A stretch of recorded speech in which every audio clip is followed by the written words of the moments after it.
अस्सलाम वालेकुम दोस्तों, क्या आपका मालूम है कि आपकी रूह का कितना वज़न है।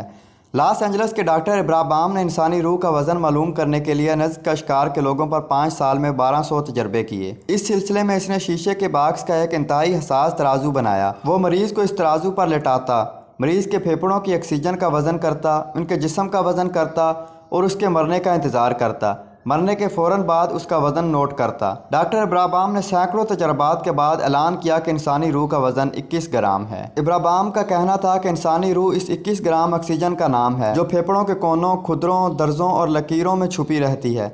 मौत हिचकी की सूरत में इंसानी जिस्म पर वार करती है और फेफड़ों की तहों में छुपी इस 21 ग्राम ऑक्सीजन को बाहर धकेल देती है। इसके बाद इंसानी जिस्म के सारे सेल मर जाते हैं और इंसान फौत हो जाता है। हमने कभी सोचा है कि ये 21 ग्राम कितने होते हैं? 21 ग्राम लोहे के 14 छोटे से दाने होते हैं, एक टमाटर, प्याज की एक परत, रेत की 6 चुटकियाँ और 5 टिश्यू पेपर होते हैं। यह है हमारी और आपकी औकात। लेकिन हम भी क्या लोग हैं। हम 21 ग्राम के इंसान खुद को खरबों टन वजनी कायनात का खुदा समझते हैं। यहाँ सवाल ये पैदा होता है कि अगर रूह का वज़न 21 ग्राम है तो इन 21 ग्रामों में हमारी ख्वाहिशों का वज़न कितना है? इसमें हमारी नफ़रतें, लालच, हेरा फेरी, चालाकी, साजिशें, हमारी गर्दन की अकड़, हमारे लहजे के गरूर का वज़न कितना है? दोस्तों, अगर वीडियो पसंद आए तो इसे लाइक कीजिए और चैनल को सब्सक्राइब कीजिए और बेल आइकन दबाकर ऑल नोटिफिकेशन ऑन कर लीजिए।